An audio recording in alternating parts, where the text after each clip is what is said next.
السلام علیکم۔ کیسے ہیں آپ سب؟ امید ہے کہ آپ سب اپنے اپنے گھروں میں شاد آباد اور خوش و خرم ہوں گے۔ اللہ تعالیٰ آپ کو ہر طرح کی بیماری اور ہر طرح کی آفات سے محفوظ رکھیں۔ جاوید مسعود سے میرا اتنا گہرا دوستانہ تھا کہ میں ایک قدم بھی اس کی مرضی کے خلاف اٹھا نہیں سکتا تھا۔ وہ مجھ پر نثار تھا، میں اس پر۔ ہم ہر روز قریب 10-12 گھنٹے ساتھ رہتے۔ وہ اپنے رشتہ داروں سے خوش نہیں تھا، اس لیے جب بھی وہ بات کرتا تو کبھی اپنے بڑے بھائی کی برائی کرتا اور کہتا سگ باش برادر خورد باش، اور کبھی کبھی گھنٹوں خاموش رہتا، جیسے خلا میں دیکھ رہا ہے۔ میں اس کے ان لمحات سے تنگ آ کر جب زور سے پکارتا، جاوید یہ کیا بےہودگی ہے، وہ ایک دم چونکتا اور معذرت کرتا اور سعادت بھائی معاف کرنا۔ اچھا تو پھر کیا ہوا؟ وہ اس وقت بالکل خالی الذہن ہوتا۔ میں کہتا بھائی جاوید دیکھو، مجھے تمہارا یہ وقتاً فوقتاً معلوم نہیں کن گہرائیوں میں کھو جانا بالکل پسند نہیں۔ مجھے تو ڈر لگتا ہے ایک دن تم پاگل ہو جاؤ گے۔ یہ سن کر جاوید بہت ہنسا۔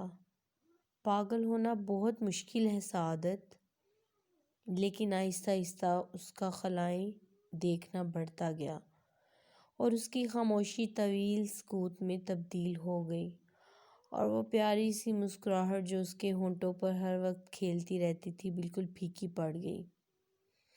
میں نے ایک دن اس سے پوچھا آخر بات کیا ہے؟ تم ٹھہرے پانی بن گئے ہو، ہوا کیا ہے؟ میں تمہارا دوست ہوں، خدا کے لیے مجھ سے تو اپنا راز نہ چھپاؤ۔ جاوید خاموش رہا۔ جب میں نے اس کو بہت لان تان کی تو اس نے اپنی زبان کھولی۔ میں کالج سے فارغ ہو کر 1:30 بجے کے قریب آؤں گا، اس وقت تمہیں جو پوچھنا ہوگا بتا دوں گا۔ وعدے کے مطابق وہ ٹھیک 1:30 بجے میرے یہاں آیا۔ وہ مجھ سے 4 سال چھوٹا تھا، بے حد خوبصورت، اس میں نسوانیت کی سی جھلک تھی۔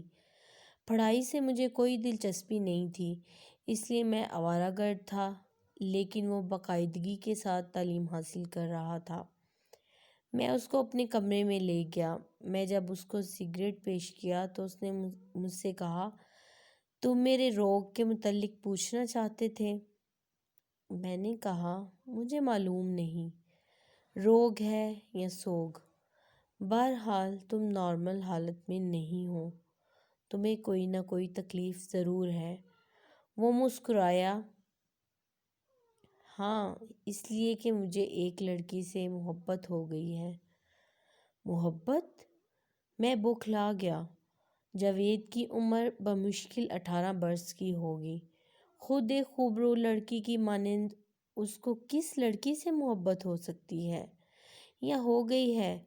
وہ تو کنواری لڑکیوں سے کہیں زیادہ شرمیلا اور لچکیلا تھا۔ وہ مجھ سے باتیں کرتا تو مجھے یوں محسوس ہوتا کہ وہ ایک دہقانی دوشیزہ ہے جس نے پہلی دفعہ کوئی عشقیہ فلم دیکھا ہے۔ آج وہی مجھ سے کہہ رہا تھا کہ مجھے ایک لڑکی سے محبت ہو گئی ہے۔ میں نے پہلے سمجھا شاید مذاق کر رہا ہے، مگر اس کا چہرہ بہت سنجیدہ تھا۔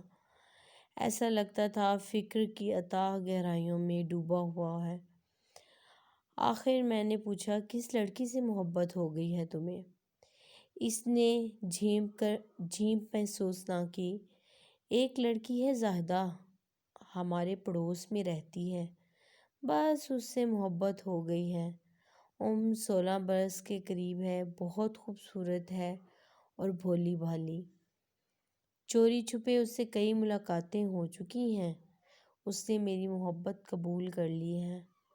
میں نے اس سے پوچھا تو پھر اس اداسی کا مطلب کیا ہے جو تم پر ہر وقت چھائی رہتی ہے؟ اس نے مسکرا کر کہا سعادت، تم نے کبھی محبت کی ہو تو جانو، محبت اداسی کا دوسرا نام ہے۔ ہر وقت آدمی کھویا کھویا سا رہتا ہے، اس لیے کہ اس کے دل و دماغ میں صرف خیال یار ہوتا ہے۔ میں نے زاہدہ سے تمہارا ذکر کیا اور اس سے کہا تمہارے بعد اگر کوئی ہستی مجھے عزیز ہے تو وہ میرا دوست سعادت ہے۔ یہ کہنے کی کیا ضرورت تھی؟ بس میں نے کہہ دیا، اور زاہدہ نے بڑا اشتیاق ظاہر کیا کہ میں تمہیں اس سے ملاؤں۔ اسے میری وہ چیز پسند ہے جسے میں پسند کرتا ہوں۔ بولو، چلو گے اپنی بھابھی کو دیکھنے؟ میری سمجھ میں کچھ نہ آیا کہ اس سے کیا کہوں۔ اس کے پتلے پتلے نازک ہونٹوں پر لفظ بھابھی سجتا نہیں تھا۔ میری بات کا جواب دو۔ میں نے سرسری طور پر کہہ دیا، چلیں گے، ضرور چلیں گے، پر کہاں؟ اس نے مجھے کہا تھا کہ کل وہ شام کو 5 بجے کسی بہانے سے لانس گارڈن آئے گی۔ آپ اپنے پیارے دوست کو ضرور ساتھ لائیے گا۔ اب تم کل تیار رہنا، بلکہ خود ہی 5 بجے سے پہلے پہلے وہاں پہنچ جانا۔ ہم جم خانہ کلب کے اس طرف لان میں تمہارا انتظار کرتے ہوں گے۔ میں انکار کیسے کرتا، اس لیے کہ مجھے جاوید سے بے حد پیار تھا۔ میں نے وعدہ کر لیا، لیکن مجھے اس پر کچھ ترس آ رہا تھا۔ میں نے اس سے اچانک پوچھا، لڑکی شریف اور پاک باز ہے؟ جاوید کا چہرہ غصے سے تمتمانے لگا۔ میں زاہدہ کے بارے میں ایسی باتیں سوچ سکتا ہوں، نہ ہی سن سکتا ہوں۔ تمہیں اگر اس سے ملنا ہے تو کل شام کو ٹھیک 5 بجے لانس گارڈن پہنچ جانا۔ خدا حافظ۔ جب وہ ایک دم اٹھ کر چلا گیا تو میں نے سوچنا شروع کر دیا۔ مجھے بڑی ندامت محسوس ہوئی کہ میں نے کیوں اس سے ایسا سوال کیا جس سے اس کے جذبات مجروح ہوئے۔ آخر وہ اس سے محبت کرتا تھا۔ اگر کوئی لڑکی کسی سے محبت کرے تو ضروری نہیں وہ بد کردار ہو۔ جاوید مجھے اپنا مخلص ترین دوست یقین کرتا تھا۔ یہی وجہ ہے کہ وہ مجھے ناراضی کے باوجود مجھ سے بالکل بھی برہم نہ ہوا اور مجھ کو جاتے ہوئے کہہ گیا کہ وہ شام کو لانس گارڈن آئے۔ میں سوچتا تھا زیادہ سے مل کر میں اس سے کس قسم کی باتیں کروں گا۔ بے شمار باتیں میرے ذہن میں آئیں، لیکن وہ اس قابل نہیں تھی کہ کسی دوست کی محبوبہ سے کی جائیں۔ میرے متعلق خدا معلوم وہ اس سے کیا کچھ کہہ چکا تھا۔ یقیناً اس نے مجھ سے اپنی محبت کا اظہار بڑے وارحانہ طور پر کیا ہوگا۔ یہ بھی ہو سکتا ہے کہ زاہدہ کے دل میں میری طرف سے حس پیدا ہو گیا ہو، کیونکہ عورتیں اپنے عاشقوں کی محبت بڑھتے نہیں دیکھ سکتی۔ شاید میرا مذاق اڑانے کے لیے اس نے جاوید سے کہا ہو کہ تم مجھے اپنے پیارے دوست سے ضرور ملاؤ۔ بہرحال مجھے اپنے عزیز ترین دوست کی محبوبہ سے ملنا تھا۔ اس تقریب پر میں نے سوچا کوئی تحفہ تو لے جانا چاہیے۔ رات بھر غور کرتا رہا۔ آخر کار ایک تحفہ سمجھ میں آیا کہ سونے کے ٹاپس ٹھیک رہیں گے۔ انارکلی میں گیا تو سب دکانیں بند۔ معلوم ہوا کہ اتوار کی تعطیل ہے، لیکن ایک جوہری کی دکان کھلی تھی۔ اس سے ٹاپس خریدے اور واپس گھر آیا۔ 4 بجے تک شش و پنج میں مبتلا رہا کہ جاؤں یا نہ جاؤں۔ مجھے کچھ حجاب سا محسوس ہو رہا تھا۔ لڑکیوں سے بے تکلف باتیں کرنے کا میں عادی نہیں تھا، اس لیے مجھ پر گھبراہٹ کا عالم طاری تھا۔ دوپہر کا کھانا کھانے کے بعد میں نے کچھ دیر سونا چاہا، مگر کروٹیں بدلتا رہا۔ ٹاپس میرے تکیے کے نیچے پڑے تھے۔ مجھے ایسا لگتا تھا 2 دہکتے ہوئے انگارے ہیں۔ اٹھا، غسل کیا، اس کے بعد شیو، پھر نہایا اور کپڑے بدل کر کمرے میں کلاک کی ٹک ٹک ٹک ٹک سننے لگا۔ 3 بج چکے تھے۔ اخبار اٹھایا، مگر اس کی ایک خبر بھی نہ پڑھ سکا۔ عجیب مصیبت تھی۔ عشق میرا دوست جاوید کر رہا تھا اور میں ایک قسم کا مجنوں بن گیا تھا۔ میرا بہترین سوٹ رینکن کا سلا ہوا میرے بدن پر تھا، رومال نیا، شوز بھی نئے۔ میں نے یہ سنگار اس لیے کیا تھا کہ جاوید نے جو تعریف کے پل زاہدہ کے سامنے باندھے ہیں کہیں ٹوٹ نہ جائیں۔ 4:30 بجے میں اٹھا، اپنے ریلے کی سبز سائیکل لی اور آہستہ آہستہ لانس گارڈن روانہ ہو گیا۔ جم خانہ کلب کے اس طرف لان میں مجھے جاوید دکھائی دیا۔ وہ اکیلا تھا۔ اس نے زور کا نعرہ بلند کیا۔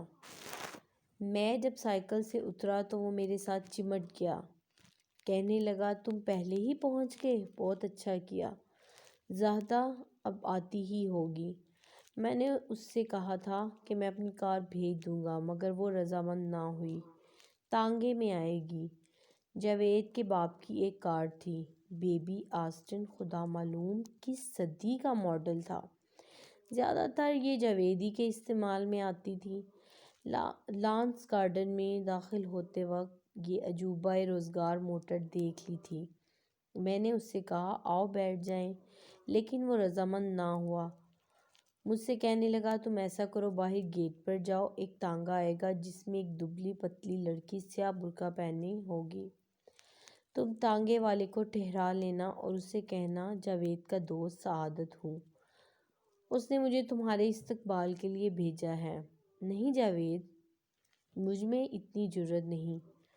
لا حول ولا قوت۔ جب تم نام بتا دو گے تو اسے چوں کرنے کی بھی جرأت نہیں ہوگی۔ تمہاری جرأت کا سوال ہی کہاں پیدا ہوتا ہے یار۔ زندگی میں کوئی نہ کوئی ایسی چیز ہونی چاہیے جسے بعد میں یاد کر کے آدمی محظوظ ہو سکے۔ جب زادہ سے میری شادی ہو جائے گی تو ہم آج کے اس واقعے کو یاد کر کے خوب ہنسا کریں گے۔ جاؤ میرے بھائی، وہ بس اب آتی ہی ہوگی۔ میں جاوید کا کہنا کیسے موڑ سکتا تھا؟ بادل ناخواستہ چلا گیا اور گیٹ سے کچھ دور کھڑا رہ کر اس تانگے کا انتظار کرنے لگا جس میں زاہدہ اکیلے کالے برقعے میں ہو۔ آدھے گھنٹے کے بعد ایک تانگا اندر داخل ہوا جس میں ایک لڑکی کالے ریشمی برقعے میں ملبوس پچھلی نشست پر ٹانگیں پھیلائے بیٹھی تھی۔ میں جھیمتا سمٹتا ڈرتا آگے بڑھا اور تانگے والے کو روکا۔ اس نے فوراً اپنا تانگا روک لیا۔ میں نے اس سے کہا، یہ سواری کہاں سے آئی ہے؟ تانگے والے نے ذرا سختی سے جواب دیا، تمہیں اس سے کیا مطلب؟ جاؤ اپنا کام کرو۔ برقع پوش لڑکی نے مہین آواز میں تانگے والے کو ڈانٹا، تم شریف آدمیوں سے بات کرنا بھی نہیں جانتے؟ پھر وہ مجھ سے مخاطب ہوئی، آپ نے تانگا کیوں روکا تھا جناب؟ میں ہلکا سا جواب دیا، جاوید، میں جاوید کا دوست سعادت ہوں، آپ کا نام زاہدہ ہے نا؟ اس نے بڑی نرمی سے جواب دیا، جی ہاں، میں آپ کے متعلق ان سے بہت سی باتیں سن چکی ہوں۔ اس نے مجھ سے کہا تھا کہ میں آپ سے اس طرح ملوں اور دیکھوں کہ آپ مجھ سے کس طرح پیش آتی ہیں، اور وہ ادھر جم خانہ کلب کے پاس گھاس کے تختے پر بیٹھا آپ کا انتظار کر رہا ہے۔ اس نے اپنی نقاب اٹھائی، اچھی خاصی شکل صورت تھی۔ مسکرا کر مجھ سے کہا، آپ اگلی نشست پر بیٹھ جائیے، مجھے ایک ضروری کام ہے، ابھی چند منٹوں میں لوٹ آئیں گے، آپ کے دوست کو زیادہ دیر تک گھاس پر نہیں بیٹھنا پڑے گا۔ میں انکار نہیں کر سکتا تھا۔ اگلی نشست پر کوچوان کے ساتھ بیٹھ گیا۔